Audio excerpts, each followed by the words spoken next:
when you're ready.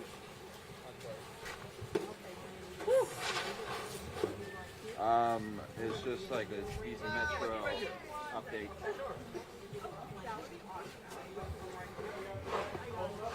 Do we have a mic? Do we have a mic stand? I have one, but they say don't need it. You guys don't want to do a mic stand? They say just not hold. Yeah, we'll just hold ours. Okay.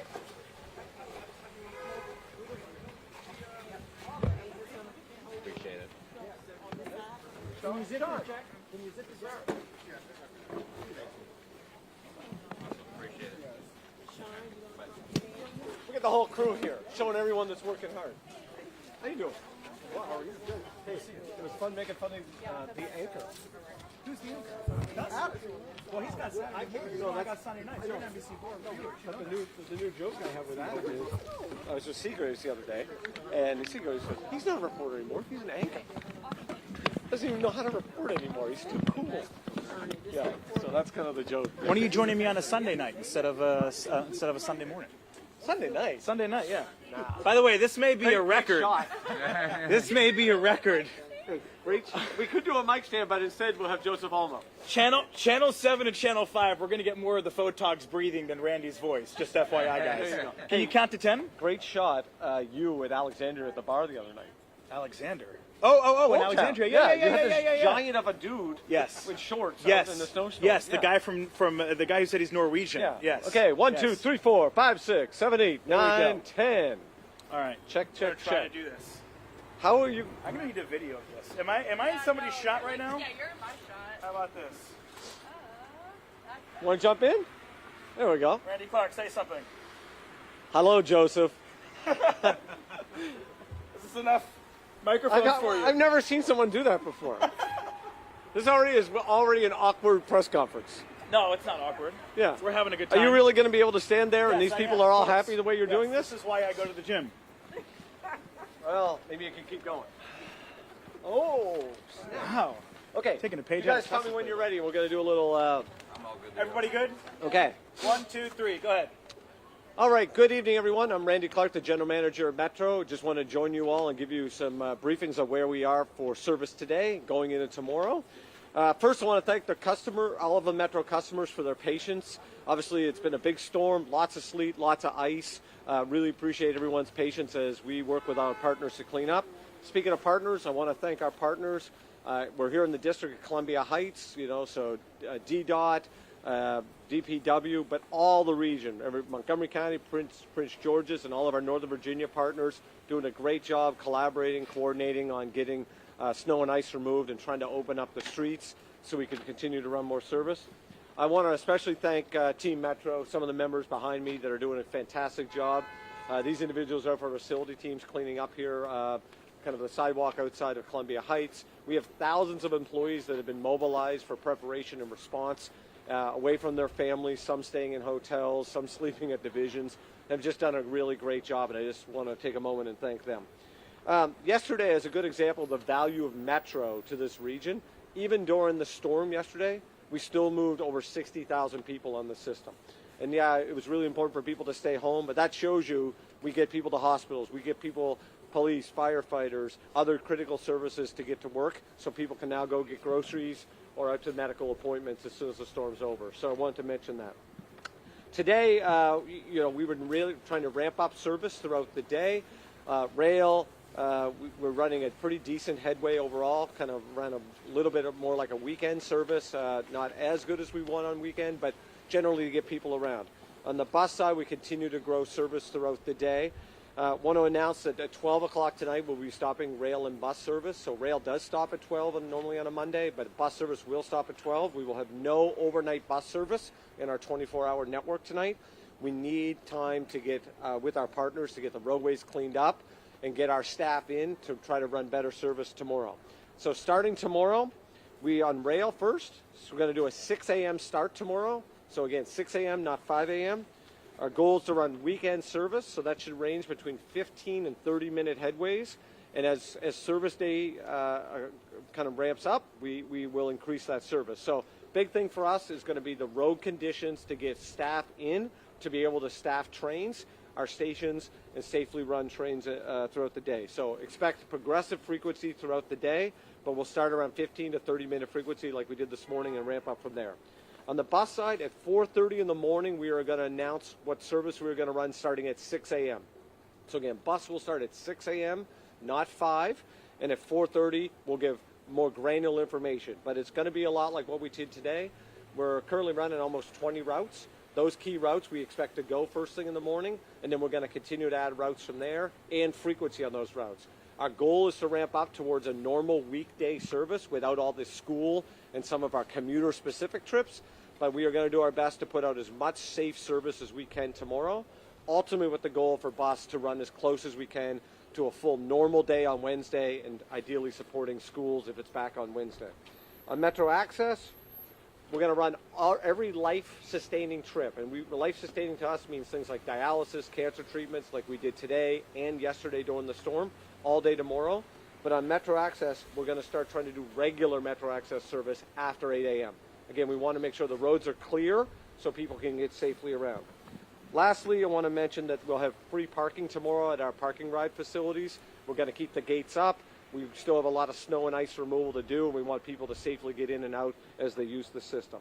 I very much encourage people to go to WMATA.com/snow, follow us on Metro Pulse, all of our social media channels, and of course, local media that covers this stuff pretty extensively. So again, thanks our customers for our patience.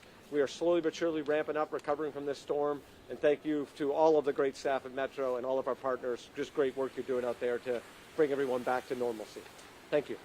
Happy to take any questions you might have. It seems like the bar is pretty high to like completely shut down a metro system, and you guys never had to do that on trains or well, I guess overnight you had to cancel the bus service just to give the crews a little bit of time to, clear the roads. But it seems like the bar is pretty high to completely cancel everything. Yes, there's no question. I mean, our customers rely on us. Look at that. Yesterday, during a pretty serious storm, we still had over 60,000 people on the service, and that's with everyone telling people to stay home. So, we have people that work at hospitals or grocery stores and things of that nature. This is a very urban environment in our region, and Metro, I think it shows you the value of Metro as a system. We obviously will only run service when we think it's safe. So we had employees, we put them up at hotels in the region. Some people came in and did all these extra shifts. We have people that could walk. We did everything we can to run safe service, and we're building it up. And expect tomorrow to build up more. Wednesday, hopefully back to more normalcy from there. And just as we're starting to dig out of this storm, we get the news that there's going to be more stuff on Saturday. Don't jinx us. Way too far out until National Weather Service says something on maybe Thursday morning. I think, yes, we should be prepared, and we'll never stop preparing. And what we're trying to do is move snow in case a storm does come, and then it's clear and we don't have snow on top of snow. But listen, we still got a lot of winter left here. We probably got a good solid 5 weeks of winter left. Unfortunately, 4. So let's hope. We always say we prepare hard and hope for the best. So. What is the main thing you want a rider to know about Metro in winter, especially winter weather? Yeah, be aware, pay attention, be patient. We are doing everything we can to deliver service for the community. And I think people have done that. I'm really impressed by, the amount of patience people have had. Obviously, that wanes day after day. But if you can just be patient, follow social media, follow our Metro Pulse, give real-time information. We're going to continually safely deliver more service out as it becomes available with roadway conditions and staff availability. Anybody have anything else? Yeah. Can you describe the process about de-icing the rails and if there's any concerns with the low temperatures tonight going into tomorrow morning? Yeah, thank you. So we run special, what we call de-icer trains. We actually run polisher trains too that will polish. The idea here is to keep our third rail from freezing. So we'll use a solution very similar that you would have a de-icing of a plane. And what our trains will do, they'll run, put a little bit of a coating across our third rail. That will help prevent freezing. And we'll run that, every 20, 30 minutes, depending.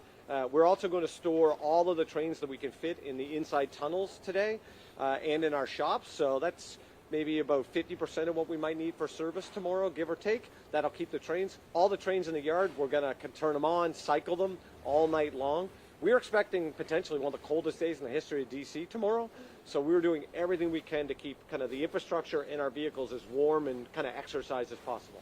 And you mentioned that some of the parking lots still have some more snow to be cleared. What about the entryways to all of the WMATA stations? Have those been shoveled out? Yeah, we certainly have all of our crews out there. So I would say all the stations are accessible. Now the question is, how do we expand that access? So like here at Columbia Heights, our team is doing a really good job. So instead of a small path, we want to get this whole plaza area cleared, especially as we know the ice will build or potential storm next weekend. So some of these stations too are in other jurisdictions or a business or a residential area, and they own part of that responsibility as well. So again, I think the mayor said this really well. Get out, help your neighbors, help your community, look after your piece. We all get through it together. I was ready to put the mics down, but since my hand is frozen here, and Mine too. You just said something that really piqued my interest. You guys park trains in tunnels overnight when it's super cold, so that way they don't bear the brunt of like wind chills and stuff like that. I don't. For sure. A lot of people knew that. So we did that last night, the night before. We're going to store as many trains as possible overnight. So if you went into say Metro Center at 2 in the morning, there's going to be 2 trains sitting on the platform, the red line, and 2 downstairs.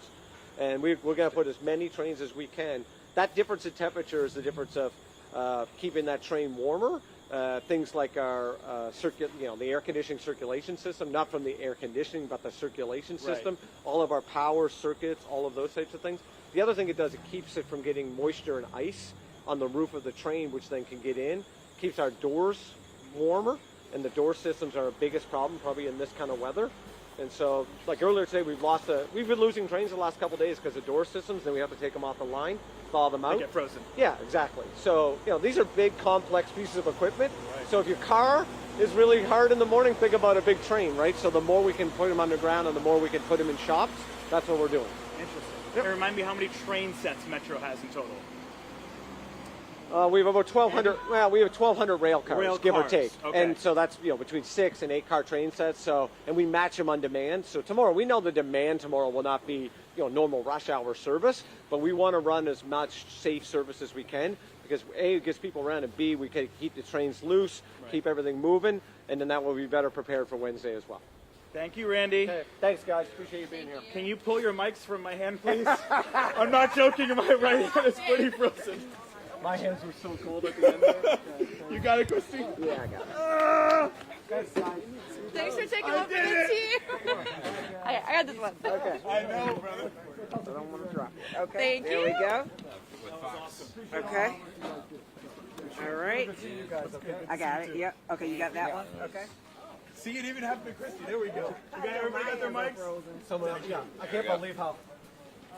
Man, see, once you get the set, they didn't go like this. I thought they were doing a hand talking. But it was like, See, look at everything. Not only gloves. Look at this, on brand. okay. Yeah, they got us brown. They're actually kind of warm too. See this? See that? Wow. Channel 7 representing. So, anyway, good seeing you guys. Thanks for reporting all the Metro stuff. Thanks, Randy.